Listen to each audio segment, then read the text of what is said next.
Hi, I'm Philip Greenspan, one of the instructors at East Coast Aero Club. We're here in the front office, and we're going to find out what it's like to sign up as a student. So, Judy, if I came to you and wanted to take my first helicopter lesson, what's involved? Okay. What we usually suggest for somebody who's just starting is to come in and schedule what we call an introductory flight. And that's usually about an hour in the helicopter or an aircraft with an instructor. And this way they get a feel for if this is actually for them. And at that point, they let us know when they come back. And if they're interested, we have them sign a club agreement with us, a rental agreement. And we ask them for 2 forms of ID, one showing their citizenship. Okay. So this club membership agreement, is there a monthly membership fee, or do they just pay for the flight time? There is no membership fee. We just ask that while you're actively flying, you have $100 on your account, and you can pay as you go if you'd like. Some people, however, choose to put a large sum of money in their account, and then when the money starts to run out, we let them know. Okay, and where do I get books and charts and other supplies? Well, we just happen to have everything that you need for training right here in our display counter. Okay, so you got the helicopter route chart for Boston, and the New York sectional, instrument... The Boston terminal area, what you need for instrument flying, VFR flying, books over here that you may need for both helicopter and airplanes. We have a starter kit for anybody coming in to become a private pilot. All right, well, thank you very much, Judy.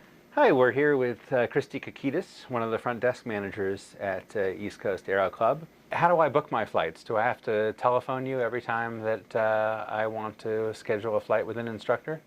I would be more than happy to help you, but we do have an amazing online scheduling system. It's very user-friendly, and you can create a profile right on there, and you can do it at your own convenience.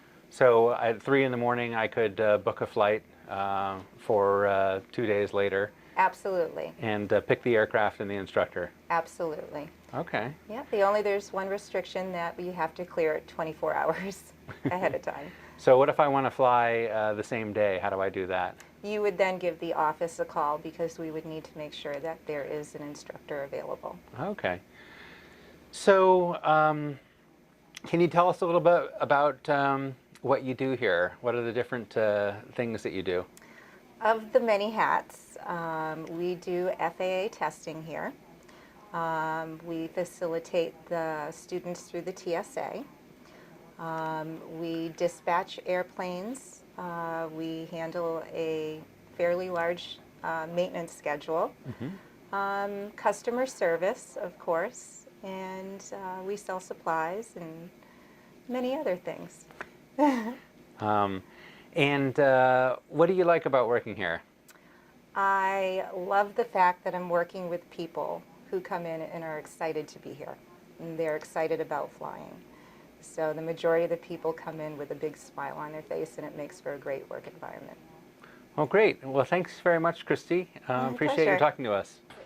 Hi, I'm sitting here with Alex and David Smith, one of the other instructors here at East Coast Aero Club. And how many hours of helicopter time do you have right now? Well, I'm very close to the 1,000-hour mark at this point. That sounds great. So what do you like most about your students here at the Aero Club?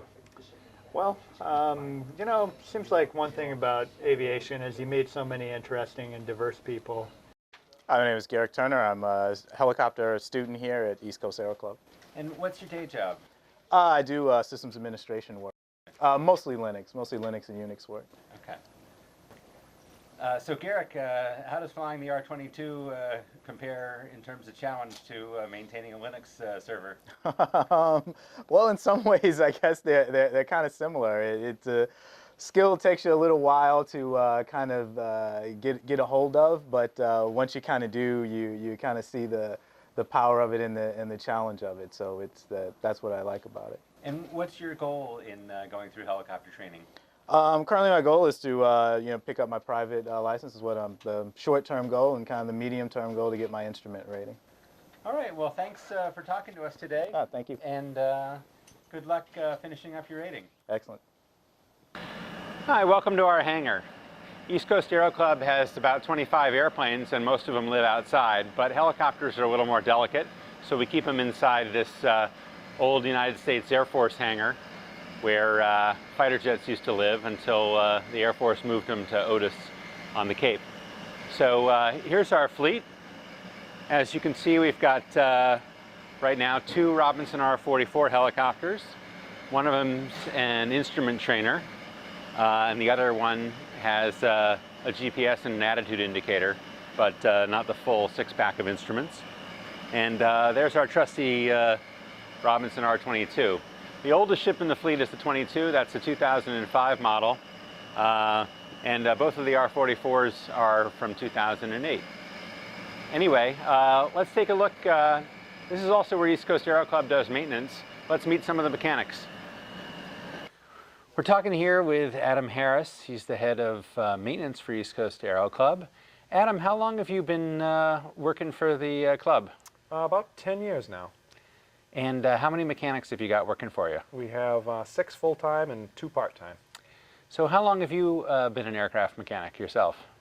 Since the early 90s, about 16, 17 years. How many aircraft does East Coast Aero Club have right now? We presently operate 32 aircraft. Now, a lot of these airplanes are pretty old. The They helicopters are new. The helicopters are brand new. Yeah, we're blessed. Now, the airplanes are old, and yet they seem remarkably reliable. What kind of procedures did you put in place when you became head of maintenance here that has contributed to the in-flight reliability? Well, we do we do a lot of maintenance per hour flown. That's the trick, is just to put lots back. We have a custom-made progressive inspection system that I designed and got approved with the FSDO, so we could address areas that weren't addressed. We can include all the manufacturer's recommendations and add things that specific to flight training that tend to get more abuse or would need more inspection. And then everything that gets repaired, every discrepancy that's written up and has a set of hands put on it, a second separate person would go over that discrepancy and inspect it to make sure that the work performed was performed properly. So what do you like about East Coast Aero Club? A guy with your kind of experience and reputation could work almost anywhere in New England. Right. What keeps you here? The people, really a great staff of mechanics, inspectors, and the owner has been great. It's virtually an open checkbook for maintenance. We can do anything we see fit with virtually no oversight or he doesn't get involved with we just have to just make everything right, and he doesn't question it, and everyone's happy. So it's a job you can easily reproduce in the flight school world. It's usually pretty heavily scrutinized on the financial side, and with this, the owner is a maintenance man himself, so he understands the importance of it. It all starts in maintenance, so that's what we do. Okay, well, thanks a lot, Adam. Anytime.